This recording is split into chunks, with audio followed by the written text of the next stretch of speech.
Manchester United played out a dull, goalless draw away to Villa yesterday, which may have helped to ease the pressure on Erik ten Hag. And let's look at the good, the bad, and the awful. Starting with the good. I think there's only one place to start, and that's Johnny Evans. It was an unbelievable performance from him. Like he had a fantastic game, and I think he was instrumental in limiting Villa's chances. I think everyone would have been surprised when they saw the lineup to see that it was Johnny Evans and Harry Maguire playing centre half away to Villa, but turned out to be a genius decision because Johnny Evans was absolutely immense yesterday. Like he was man of the match and fully deserved it. But yeah, and I think both him and Maguire were excellent in the first half, especially. So many times Johnny Evans was sniffing out the danger before it was even happening. So yeah, pretty immense performance from Johnny Evans. Obviously, another positive is it's another clean sheet in the league. Um, Look, it has to be looked at as a positive, especially considering how we played the last couple of games. We seemed much better defensively today or yesterday. Sorry, and it definitely seemed set up to frustrate Villa to stop them playing. And the fact that Onana is now leading the race for the Golden Globe this season. Now I know, look, it's early days, but he's 4 clean sheets this season already. Um, Look, it's probably clutching at straws, really looking for positives, but it has to be looked that way, and it shows the improvements that we've made defensively this season. Look, it hasn't been perfect by any means. Like the Porto games will show that, and the Spurs game, but 4 clean sheets in the Premier League, 6-7 games in, it's a positive. And yeah, as I touched on earlier on, I think Ten Hag got the tactics pretty much spot on. In terms of how we set up, he's probably not going to get the credit he deserves for that. Um, it's going to look like Villa were poor, but in my opinion, from what I saw, I think United were set up to frustrate them and not allow them to play, and I think we did a pretty good job of that because we limited them to half chances at best, and we had the much better chances. Obviously, Bruno's free kick was the best chance, hitting the crossbar. So look, there's definitely positives to take. I know it was a dull game. Looked like neither side wanted to win it, but there's definitely positives to take. And on to the bad. As I just touched on there, I think the quality of the game overall obviously wasn't great. It did look like neither side really wanted to win it, or you could argue neither side wanted to lose. I think United probably would have been the happier of the two teams coming away from Villa Park, away to Villa, who've been pretty decent of late, especially under Unai Emery. Given how we've been playing, the pressure that the team and Erik ten Hag is under, to come away with a draw and a clean sheet um, is not something to be sniffed at. But look, on the flip side of that, like Bruno was poor again, very wasteful. I still don't see where the goals come from. Like Highland and Xerxes both played in that game yesterday, and neither of them had a shot at all. Not even on target. They didn't even have a shot. So I know we've been we've all as fans collectively have been complaining about we're not scoring enough goals. But when you have two strikers over the course of 90 minutes, we have had our two strikers on the pitch, and neither of them come off after 90 minutes with a shot on goal. So something is wrong somewhere, whether it's how they're set up. Maybe we're more defensively minded, but you need to be getting the ball to the striker for them to even have a chance at scoring. And the fact that they're not even getting the efforts on goal we're never going to score. I mean, Rashford was probably our most threatening player yesterday. But again, he had a decent first half, but into the second half, then his whole demeanour changed. Not sure what that was about, but not long into the second half, himself and Garnacho switch wings for a couple of minutes. They swap back.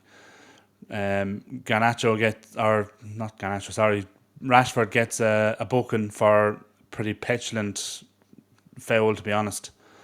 And then a couple of minutes later, he does the same thing again, and he's probably lucky not to be sent off. Now Ten Hag did substitute him pretty soon after that.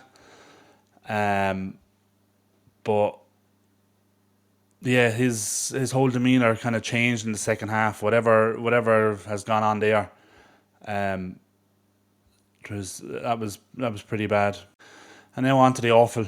In terms of how we played, there's not much here, but I think the referee, like some of the decisions that he was making in that game were baffling, to say the least. It was a shocking refereeing performance. Seemed very, very quick to book United players, like booking Eriksen 3 minutes into the game. Yes, it was a foul, but like that soon into the game seemed a bit harsh. Manu got booked for a nothing challenge. It gave countless free kicks against United when Villa were making the same kind of tackles, and we got nothing. So yeah, like that's, look, I'm not by any means, I'm not blaming the referee for the result or the fact that we didn't win the game, but some of the decisions he made were shocking. And I think lastly on the awful then is the media. It's just absolute toxic negativity in the press. I mean, there was one point during the game, Ten Hag and Rude were having a conversation on the bench, sitting down. Now, look, it looked like they were, I wouldn't say heated, but it looked like they were having a pretty serious conversation. But straight away, the media then are kind of jumping on it, saying that they're having an argument over the tactics. Like, not one person knows what was said or what they were even discussing. But again, the media are just putting that negative spin on it. Same with Rashford when he got substituted. He was walking along the bench, and you could see he was giving out, likely giving out about the referee, giving away like the strange decisions that he was making. But again, the media were spinning at that he was giving out about Ten Hag bringing him off. So, yeah, like there's so much.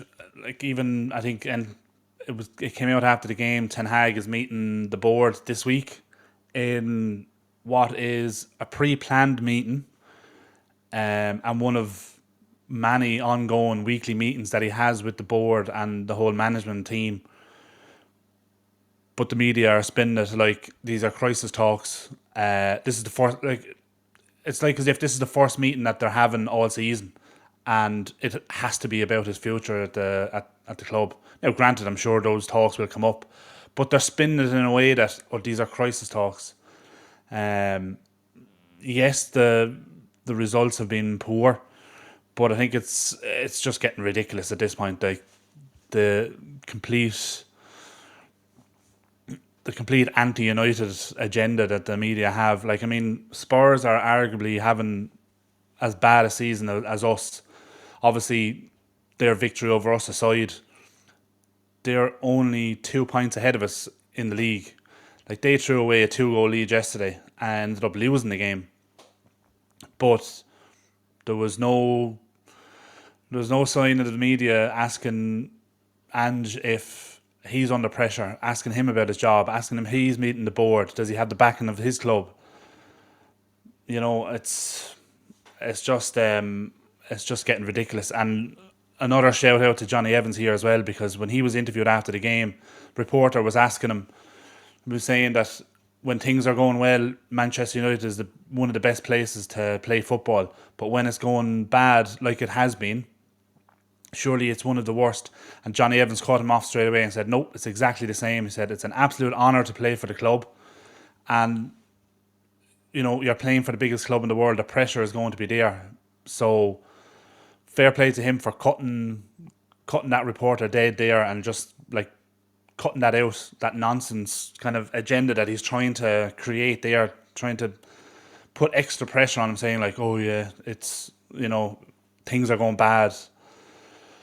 But yeah, look, I mean, it's not just Sky, it's every media outlet really. It just shows you that United sell stories, whether we're playing well or whether we're playing crap. A negative story about United will always sell and will always get views and always get clicks. And it just goes to show you, Manchester United hated, adored, never ignored. So, but look, anyway, it's the international break now. So we won't have United for a couple of weeks. My opinion, I fully expect Ten Hag to be in charge for the game against Brentford on the 19th of October. And possibly till the end of the season. I don't think Ineos are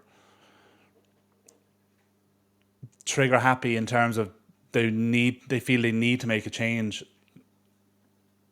Most people who watch the games, who have been watching the games, have seen we've improved over last season. We're not conceding as many chances. Yes, we're not getting the results and we're not scoring. But there has been an improvement, and that's one of the things that Ineos wanted. They wanted to see improvements, and fans, I think, especially, are just looking at the result and saying we're crap. Look, the results have to improve, but I don't see how changing the manager at this stage of the season is going to change anything. Who do we bring in? Is it going to be an interim thing, or are they going to look for a permanent replacement straight away? Yeah, look, I don't know. But look, let me know your thoughts in the comments. Was a draw a good result? Is it going to be enough to save Ten Hag's job? If not, who would you bring in? If you've had enough of Ten Hag and his style of play, or lack of, if you believe some of the stuff that's online. But yeah, who you bringing in that is going to turn this around immediately? Because that's what needs to happen. We need to improve, or he will be in trouble next summer. But look, yeah, thanks for watching. But yeah, like I said, let me know your thoughts. Smash a like on the video, subscribe to the channel if you're new, and we'll catch you later.